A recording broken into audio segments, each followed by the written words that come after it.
Welcome to Conversations in Integrative Medicine, sponsored by Natural Clinician and the Holt Institute of Medicine. And now I'd like to home in and focus on what I've termed Syndrome X nutritional factors and talk about how these can be applied in the potential complementary management of metabolic syndrome. Now, one has to be cautious here because we don't want to start talking about disease treatment claims, but we certainly are applying management principles that are certainly applied occasionally but not consistently in conventional medicine. The management of this complex determined disorder, which is a lifestyle genetic susceptibility or environmental disorder, can be effectively undertaken in many circumstances by nutritional manipulations and lifestyle change. And so when we're looking at Syndrome X nutritional factors, let's parse out or position some of the issues that we want to discuss and see how we can address them nutritionally, and we'll come up with our list of what I call Syndrome X nutritional factors. Well, let's look at insulin resistance per se, which underpins the disorder, and understand that anything that smooths out postprandial blood glucose is less of a stressor to the pancreas. And in my studies published in The Lancet in 1979, I showed the ability of gel fibers to smooth out blood glucose and to reduce postprandial blood glucose levels, mainly by a motility mechanism. And these data resulted in the use of fiber supplementation with specific types of fiber. And the modern fiber to use, which has intrinsic metabolic effects, is special oat bran fiber, most notably hydrocolloid fibers, which are beta-glucan fragments of oat bran. And in fact, beta-glucans do have an approved health claim to assist in the prevention of cardiovascular disease by their ability to reduce blood cholesterol. But you know, soluble fibers have a great effect. They're part of a feel-full weight loss trick, where you can take these soluble fibers prior to meals, and they do precipitate a sense of satiety by expanding gastric satiety receptors, so-called IGO receptors in the stomach, that promote satiety. So you can see we've got some real options here using oat hydrocolloid fiber, plus the documented evidence that this type of fiber may reduce blood cholesterol by a factor of up to 20%, often superior to other forms of dietary fiber. So again, a simple intervention. Unfortunately, we have to give this in a powder mix because the kind of dosage required here to get the metabolic effect is measured in several grams. It can't be put in a capsule. And these fibers are hydrophilic and expand to a viscous type of gel when added to water. Now, obviously, insulin resistance presents itself as an option for insulin sensitizing types of nutrients. Everyone understands the importance of chromium. I can see little evidence that certain types of chromium used in supplements are any better than the other, but people have preferred chromium picolinate and polynicotinate as substrates for the insulin helping effects of chromium itself.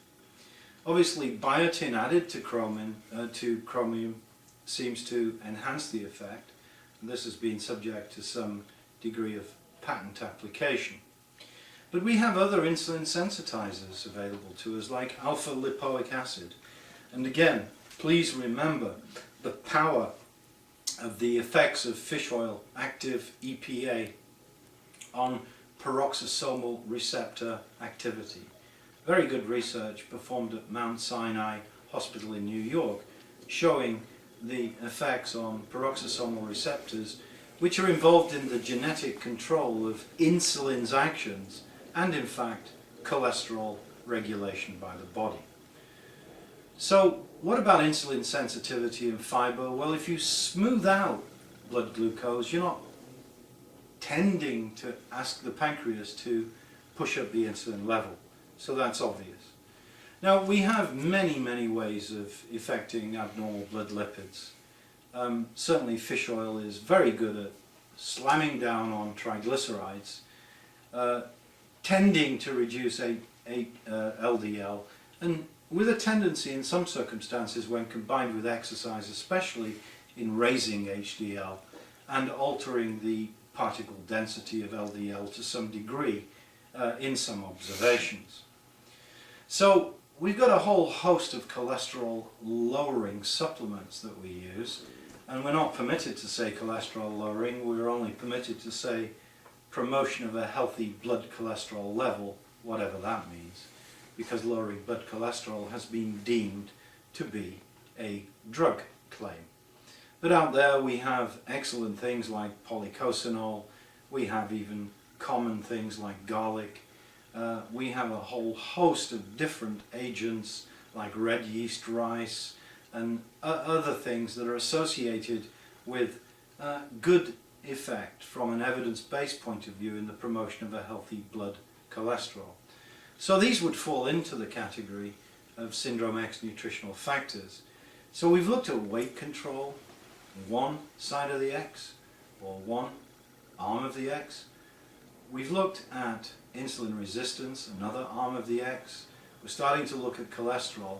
But let's go back to weight control, and let me make some bold comments, because we're going to talk a lot about weight control.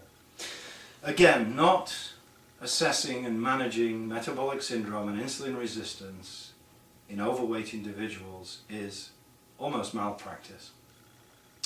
The problems with the failure of the Atkins diet or other low carbohydrate diets is that carbohydrate restriction does not always overcome insulin resistance, so the use of insulin sensitizing agents as complementary approaches, exercise and perhaps fish oil and other products, is very important in gaining this overall effect. But you know, we have had the advent of things like metabolic enhancement with green tea polyphenols. We've had the advent of using appetite suppressants that may not be stimulants. We have the controversial use of Hoodia gordonii, and some argument as to whether or not, you know, the effect described in terms of appetite suppression has been present with all preparations of Hoodia supplied in the dietary supplement industry. In general, if a substance is stimulating an individual enough to reduce their appetite, avoid it.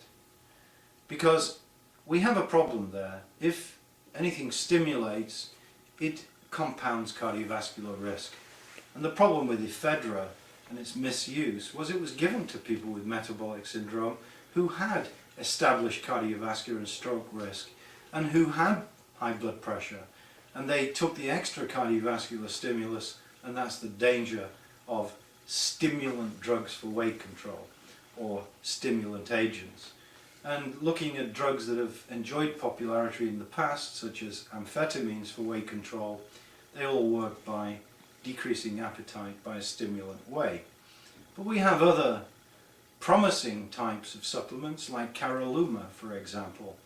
But I prefer to look at the feel-full weight loss trick. But calorie control is a major initiative. Now let's look at hypertension, and let me give you a powerful message. I don't think hypertension of a significant degree should be managed by natural interventions. You can't do it effectively unless you're extremely skilled. So obviously you can get modest reductions in high blood pressure by weight control. We see modest reductions with fish oil. We certainly see modest reductions in trials of soluble fiber like oat beta-glucan, perhaps induced by weight control. Now, the issue of oxidative stress is very clear. Oxidation stress to tissues is a real problem. So we can use things like alpha-lipoic acid, we can use bioflavonoids, redox balanced antioxidants, and I put everybody on nutritional insurance with antioxidant vitamins and phytochemicals, usually in a berries, greens, powder containing multivitamins. And finally, don't forget homocysteine, where we're looking at giving B6, B12, folic acid and perhaps trimethylglycine to reduce blood homocysteine levels. So thank you for listening to this module on Syndrome X nutritional factors. More to follow in further discussions.